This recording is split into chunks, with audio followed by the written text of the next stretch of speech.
You surely know the Ford F-Series, which is the best-selling vehicle in America. Most people buy the Ford F150, which is plenty capable for almost all needs. If you need to tow or haul something specific, maybe you upgrade to the F250. And if you really want to pull something huge, then you get an F350. And the vast majority of consumers think that that's where the Ford F-Series lineup ends. But it doesn't, because this is an F650. In fact, the Ford F-Series lineup goes all the way up to the F750, but most of these higher numbered trucks are typically commercial vehicles like tow trucks or ambulances or dump trucks. But not this one. This is just a regular old pickup truck, except massive. Now, Ford doesn't sell it this way. They sell the F650 with a cab and then just a basic bare strip chassis, they call it. And then this company called Super Trucks converts it into a pickup with luxury features and a pickup truck bed. Now, the F650 weighs 10,000 pounds before that conversion. So this thing really is huge. Fortunately, it has a good engine to handle all that power. It's got a 6.7-liter Power Stroke V8 that makes about 330 horsepower and about 750 pound-feet of torque. So anyway, today I'm going to review the F650. First, I'm going to take you on a tour of it and show you all the interesting quirks and features of the ultimate pickup truck. Alright, I'm going to start the quirks and features of the F650 with simply getting inside. And as you can see, this is a truck with a staircase because it is massive. But there is a problem with the staircase. The lowest stair is still really high up. You can see I have to lift my leg really far, and if you're like old or small, you might not be able to do this. So even with the staircase, it's hard to get in. Fortunately, they've thought of that. You open the door and another stair deploys, so now you have an even larger staircase. But this is more than enough to be able to climb step 1, step 2, step 3 into the F650, and then you're finally in. Same deal when you get out. You start here at the top, step 1, step 2, step 3, you're out, you shut the door, and then the additional stair retracts back into the vehicle. And it's worth noting that that folding stair isn't unique just to the driver's side of this truck. They have the same thing on the passenger side and in the back.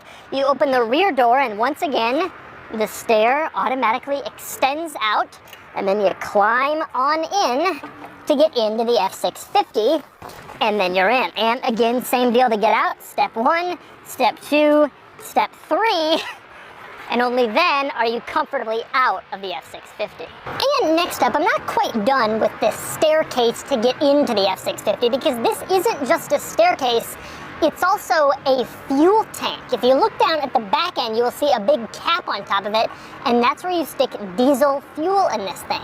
And there are 2 of these. There's one giant fuel tank on the driver's side that includes these steps, and then there's one giant fuel tank on the passenger side that includes these steps. So this truck has 2 fuel tanks for a total of 115 gallons of fuel. At the current price of diesel, filling up this truck is something like $400 or $500, but such is the price you pay to drive the ultimate pickup truck. But down the side of this truck, it isn't all fuel tanks. In fact, this is a cargo compartment.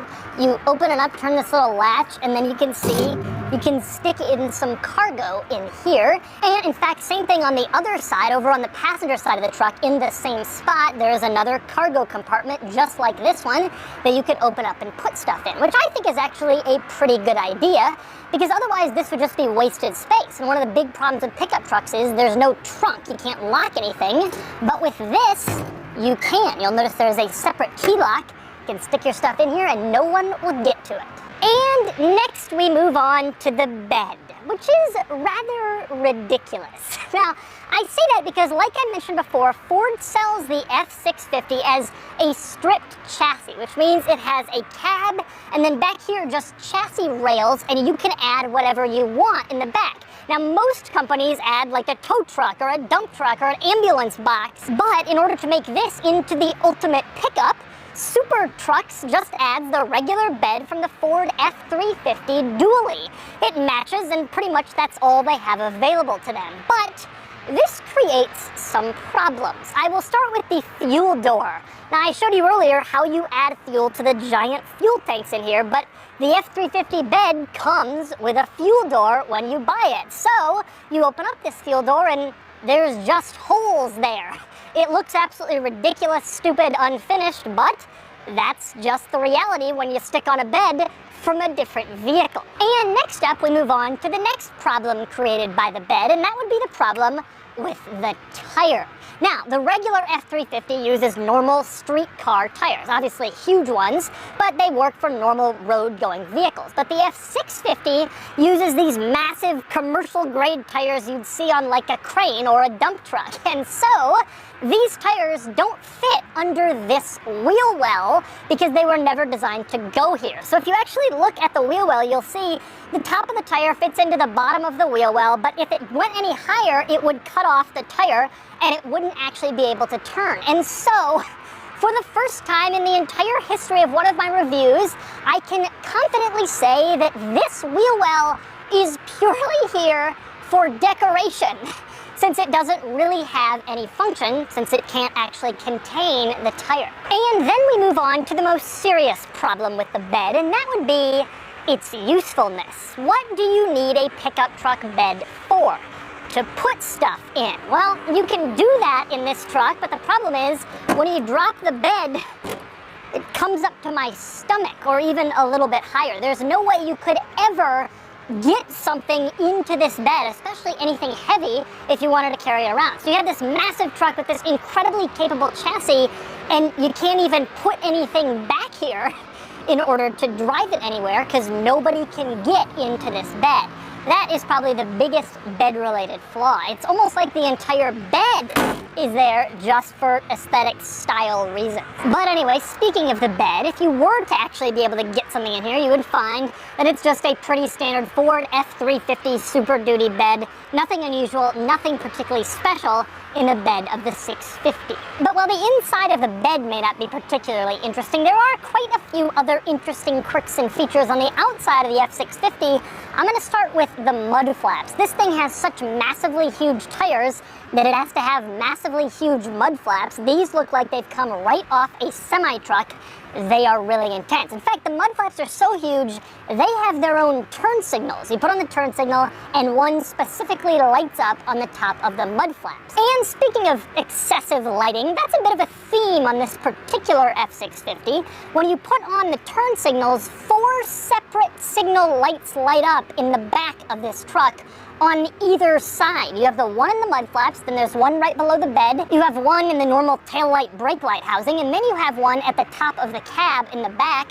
So there are many different ways this truck lets you know that it's changing lanes or turning from the back. And the theme of this truck being a little over-eager to let you know that it's changing lanes continues down the side, where you also have an enormous number of turn signals. You have one on the front fender, you have one in the side mirror, and then you have 4 separate LED turn signals on each side under the doors, letting other drivers know that you're changing lanes. This is not due to any regulation. It's clear to me that this truck was just owned by like an LED lighting enthusiast who wanted a lot of different lights whenever anything happened. But probably the most insane exterior feature of this truck is the front end design. You look at this front end and it's clear that this is Ford's giant commercial vehicles.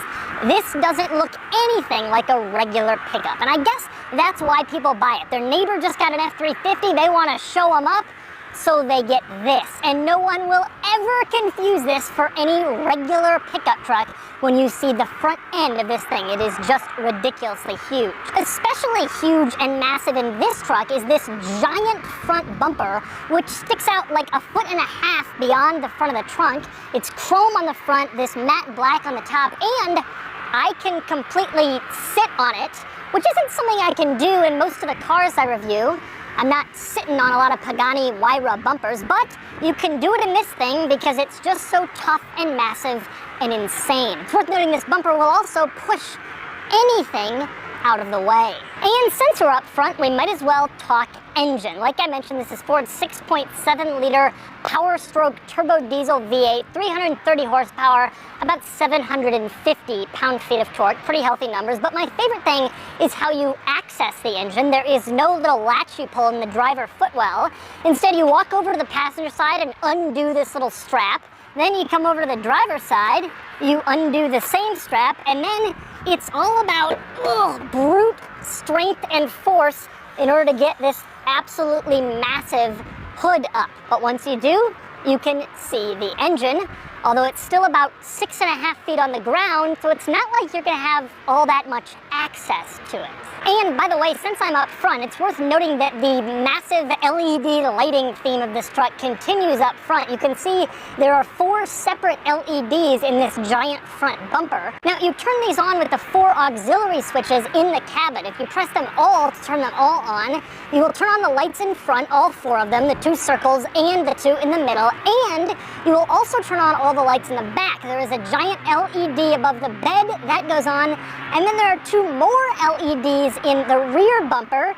Again, I'm not sure what the obsession was with LEDs, but when they're all on, this truck is very unmistakable. And next we move on to the inside of the F650. And by the way, my camera and tripod is as high as it possibly goes right now.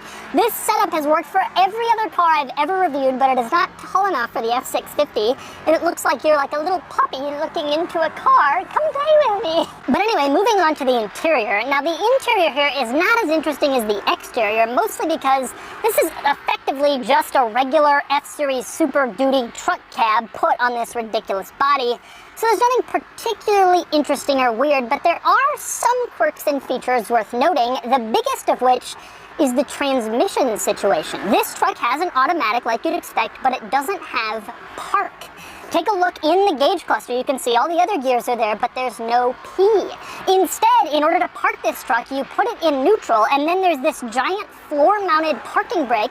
You pull that, and then the truck is parked, like a manual transmission car or an exotic car with like a dual clutch or an F1 Ferrari transmission. I have never seen this in any other vehicle, but it's in this one. And next up, there are some other interesting quirks and features in here worth noting. For example, in the center control stack, there's a little fuel icon, and you can see there's a switch marked L and R. This is the switch between left and right fuel tanks. So if you run out of fuel in your 60-gallon tank on one side, just switch over to the 50-gallon tank on the other, and just keep on going. And next up, another interesting item in that center control stack, there's a button that's marked Hold to Sec with like arrows next to a truck bed.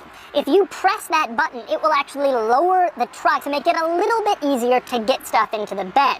Unfortunately, it's not easy enough. The bed is still really, really high up, and there's not really all that much you can do to change it because there's so much hardware underneath. But that does make it just a little easier. Now, when you want to raise the bed back up again, just press the button again for 2 seconds, and the truck will come right back up, and then you can drive along like normal. And next up, another interesting button in the center control stack. To the right of the steering wheel, there is a button with what looks like a little cloud on it. You press that, and it will restrict the exhaust gases for the engine. The theory here is you use that button when you're going downhill. You press it, and then it will restrict the exhaust flow from the engine, and that will make the engine a little bit harder to turn, and that will slow down the engine and thus the truck. And that way, when you're going downhill, you don't have to ride your brakes, which is especially a big problem if you're towing a trailer. It's very heavy. It will burn out your brakes quickly, but you press that and it will slow you down a little bit more than usual. And next up, to the left of the steering wheel, you have a little black button. That one wasn't put there by Ford. You know that because it's unlabeled. And what that does is it turns on the train horn. Of course, the kind of person who would want a truck like this would want a train horn. So let's listen to it very briefly. And finally, moving on to the last interesting button in this interior, this one over on the driver's door panel, there's a little button there with the mirror on it. You press that and it moves the mirrors in or out, which is really incredible because if you're towing a trailer, a lot of times you have to stick on like an extended mirror to see behind the trailer. Well, in this thing, you just push the button and the mirrors you already have just slide out a little further. When you take the trailer off, press the button again and the mirror comes right back to normal. It really makes towing life a lot easier. But other than those interesting buttons and the weird park neutral thing, This truck has a pretty basic interior, and you can tell that it was originally intended to be a fairly basic commercial vehicle. For one thing, you have 3 across seating up front, no luxury fancy center console in here. You also have a plastic dashboard, plastic glove box, plastic steering wheel. Nothing here looks particularly nice. Again, this was intended to be a basic work truck until it got converted, and the company that converted it put in these nice heated leather seats, but at its core, it's still a pretty basic vehicle. And finally, we move on to the back seat of the F650, and as you can probably tell, again, this was not intended to be a cool or interesting thing, just a back seat to go in a work truck to a job site, nothing particularly special. But the company that turned this into a super truck did add a couple of interesting quirks and features. One is the fact that this back seat folds down into a bed. You press this little button on the side and it will fold all the way flat, so you can sleep in the back of your F650 if you have to, and if you're kind of small because it's not a very big bed. And the other interesting quirk worth noting back here is that on the backs of the front seats you have not just 1 storage pocket for documents, but 2, which is twice what you get in a normal vehicle, proving again that this is the ultimate pickup truck. And so those are the quirks and features of the Ford F650. Now it's time to get this thing out on the road and see how it drives. All right, driving the F650, and I gotta say, I believe this is the highest, largest, most ridiculous thing that I have ever in my life driven. It is huge. I've driven Sprinter vans, I've driven big cargo vans, every type of full-size 2500 pickup, G-Wagon 6x6. This thing takes the cake. You are sitting so high, I now feel how semi-drivers must feel driving along. It is absolutely insane massive. I actually think of all the insanity I talked about earlier, I actually think in the first minute I can already tell driving it is actually the most insane part. This is just absolutely...